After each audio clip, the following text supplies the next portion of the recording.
think, first of all, that the idea of going into these communities which are disconnected, which are very far away, and providing them with the equipment, first of all, to be connected, to access the internet, and through this to access also high-quality opportunities for learning, for education, is extremely good. I think that these people, independently of where they live, also have the right to access the same high-quality learning experiences that people can have living in large town or accessing big school, for instance, like ours. Now, the way in which it is done through video conferencing has some limitations. Our approach is based on simulations, and the satellite connections we have set up enable this simulation-based learning pretty well. We haven't experienced any problems there. Some issues appear when you have to interact after the simulations to debrief, to reflect about these experiences via the satellite-based video communication. Here, it's a matter of reference point, clearly. If you compare it to a face-to-face environment, obviously it is less rich. You cannot interact directly like you would do in a classroom environment. But I am also used, given that here at INSEAD we have a campus in Fontainebleau and one in Singapore, to use video conferencing on a regular basis. And there I must say that the satellite-based video conferencing is still of a quality which doesn't allow enough interaction. Basically, if the delay is still as long as the one we have experienced in the tests we have done with the Martinique, with Corsica, and with other sites in France and Sweden, if the delay is too long, this in some way kills the possibility of a continuous exchange, of a question-answer, of a spontaneous intervention.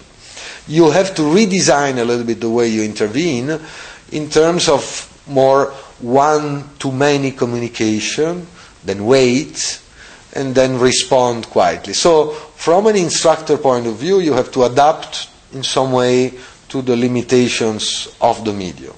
So overall, I think the concept is great. The simulation-based learning we can provide also works very well because it doesn't require too high bandwidth. But whenever you need the very high bandwidth required by real-time video conferencing between a person and a group, or even multiple sites, as we have tested too in the context of RuralWings, then it's there that limitations are evident and one has to change and adapt a little bit to these limitations.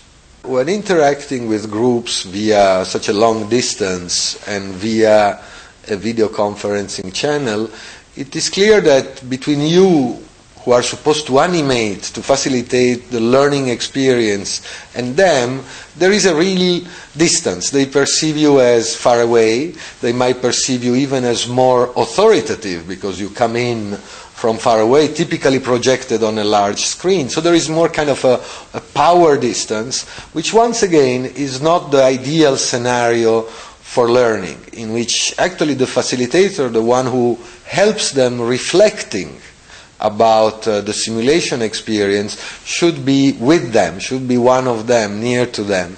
This, again, we have experienced a bit as a limitation. In all the cases in which we have played our simulation-based change management learning with the different RuralWings sites, I think that the activity level was very high during the simulation. I think the groups really experienced what we usually see also in normal settings, and when we play it with groups or communities which are not as isolated as they typically are. Again, the issue is then after the simulation to maintain the high energy level through a very interactive type of debriefing. This is a little bit limited. Otherwise, I perceive that the groups that we met, for instance, in the Martinique, were very involved. After the introduction, they went straight into the game. They understood the scenario, they understood the role, and they tried to implement the mission as best as they could.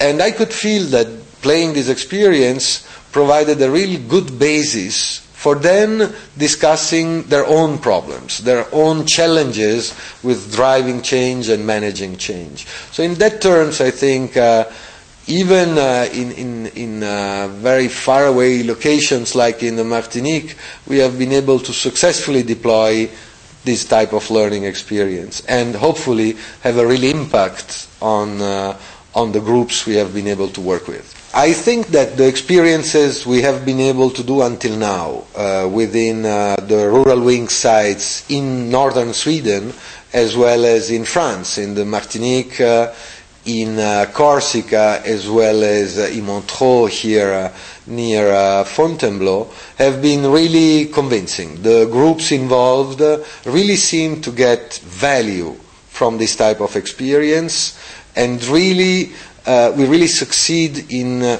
addressing issues which are relevant for them, relevant for people who are responsible for their communities, for helping their communities evolve, adopt innovation, and change over time, which is even more difficult if your community is isolated geographically. So based on these experiences we have had, which are just a few but already very interesting, I really hope that other sites within the RuralWings project, but also beyond the RuralWings official sites, we want to try out this experience and profit from the opportunities of engaging their community leaders into a deep reflection about change and how to best drive change within their towns and communities. Another important advantage, I think, of the type of experience we have offered to these isolated communities is the possibility to engage into an exchange with other similar places. I believe this is a strong advantage, the possibility of confronting one's problem, one's challenges, but also one's solutions and best practices with other community leaders in very far away and very different situations, and still establish a productive knowledge exchange channel. If we succeed to achieve doing this through RuralWings, I believe we are going to have had a big impact on all these communities.